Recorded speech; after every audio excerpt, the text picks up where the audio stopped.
Hey guys, this is going to be a relatively short video. Um, Not really bug related at all, really, but I thought it would be something cool to share with you guys.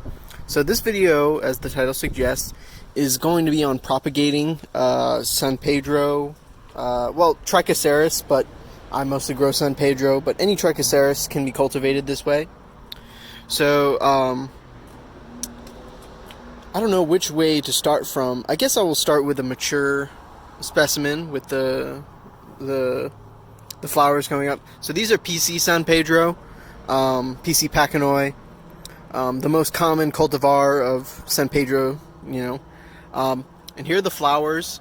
They're not gonna. They haven't bloomed yet, but they will bloom in probably like I want to say probably a week. A week they'll be blooming, maybe even a little less. I'll include a picture in the actual video. So those are going to turn into fruit after they become fertilized. Spachianas, which are these guys right here, they're actually, they're actually self-fertilizing. With these guys, this PC San Pedro, since they're clones, like I can't fertilize these flowers together since they're exact clones of one another. It won't work. I would have to find an unrelated plant to do that. So these guys are just going to flower, and I have some pollen saved, but I don't know if I want to dedicate the time and effort to make seeds from PCs, since PCs are kind of cheap and their seeds aren't very desirable. So yeah, they're going to produce fruit, and I'm going to show you what the fruit look like. So these are the fruit. They grow on the plant after the bud falls off. They look like this. And on the inside, it's kind of like this pulpy kind of mess, and those are the seeds inside of the pulp. The fruit's actually kind of sweet. It's actually pretty good.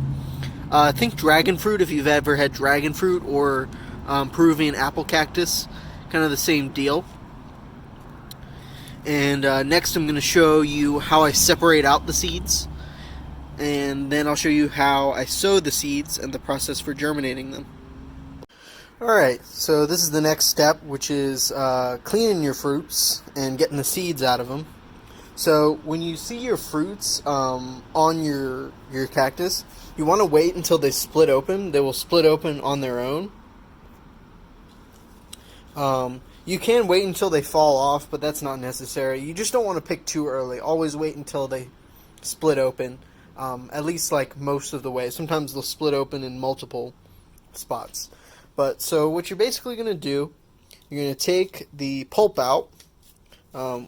Actually, you can throw, I've already done one of them kind of. You can throw the whole thing out. You basically just want to wash all the seeds and pulp out and into your water solution. Sorry, it's kind of hard doing this with one hand, but you kind of get the gist. And what you're going to do is you're going to go through and separate the pulp from the seeds. Just by hand. There's really no good way to do it that, like some people have suggested using like a food processor or something, but you don't want to damage the seeds. Really the only good way to do this is by hand, in my opinion. If there's other people that know better, then definitely let me know. Oh, something I forgot to mention you might want to do. After your fruit has split, and you pick it, it's a good idea to actually leave it to dry in the sun for like 4 or 5 days. It will actually break down the pulp a little bit, because if you don't, the pulp will actually turn the water into like this viscous like goo, kind of like if you've ever seen like aloe vera, the juice, the kind of consistency it is. It's real slimy and stuff, and it just makes like straining and getting all the seeds out a real bitch. So I'm not going to show you the part where I strain all the seeds out. But basically what you're going to do is, after you've separated all of them out into here, you're going to see how some of the seeds float and some of them sink. Generally speaking, this isn't like 100% true, but generally speaking, the ones that sink are the good seeds, and the ones that float to the top aren't as virile or won't germinate. It's not entirely true. I've taken floaters and germinated them. They just germinated at a much lower rate than the ones that sink, I find at least. So after you're done separating them, you can strain them using like a coffee filter or something. Just dump the water in after you maybe skim the top of all the floaters. strain them and get nothing but the seeds using a coffee filter or a paper towel or whatever, and then leave the seeds out to dry for like a day or so. Doesn't have to be in the sun. You can just do it under a fan or something until they've dried. And then you can package them into plastic bags or glass jars, basically anything airtight and kept out of the sun and the heat and water and whatnot. And you can store them for a long time. But generally speaking, it's best to sow seeds as soon as possible. The more time that goes by, the less likely they'll be viable. You can rehydrate seeds and like bring life to old seeds by like soaking them for a few days. But try and sow your seeds as soon as possible. And next I'll go over how to do that. So next is sowing your seeds, which is actually very, very simple. I've already sown these, but I'm going to basically show you what's up. I use sealed deli containers, so no holes. And I take basically my regular cactus soil mix, but minus any bark. I try to pick out any large bark pieces. It just makes like getting them out when they've outgrown this kind of a bitch. Try to use inert soil. I use like 50% coir and 50% perlite for drainage. I have a couple holes at the bottom so that way water drains out. But basically what I did was I prepared the substrate, not a whole lot. Don't like pack it in. Saturate it thoroughly with water and allow it to drain. And then you're going to pop it in the microwave for like a minute or so. This step is kind of optional. I like to sterilize it to like reduce the chances of mold and algae and stuff like that. Some people say doing that actually increases your chance because like you're getting rid of good bacteria and good mold.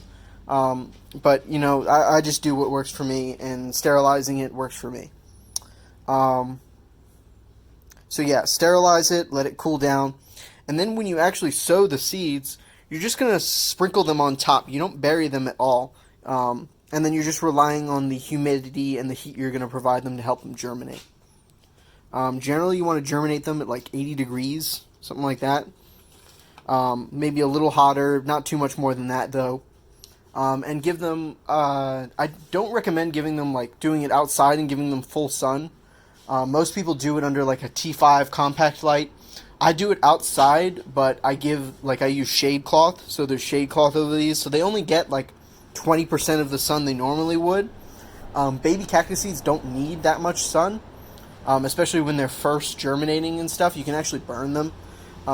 You want to limit the amount of direct sunlight they get. They should just get bright light, no direct sun.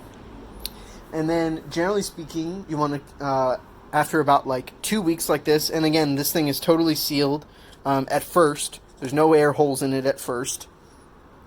And pop it open to check it every day, you know, see how they're doing, make sure there's no mold or anything. And generally speaking, these took about 6 days to start germinating. Sometimes it can take as long as 2 weeks, sometimes more.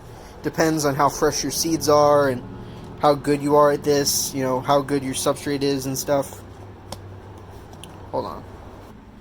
So I managed to get the lid off. These are Peruvianus Bancroft back fence. I was gifted these seeds along with these guys, the BBGOP, the famous, but this is open pollinated, not a clone.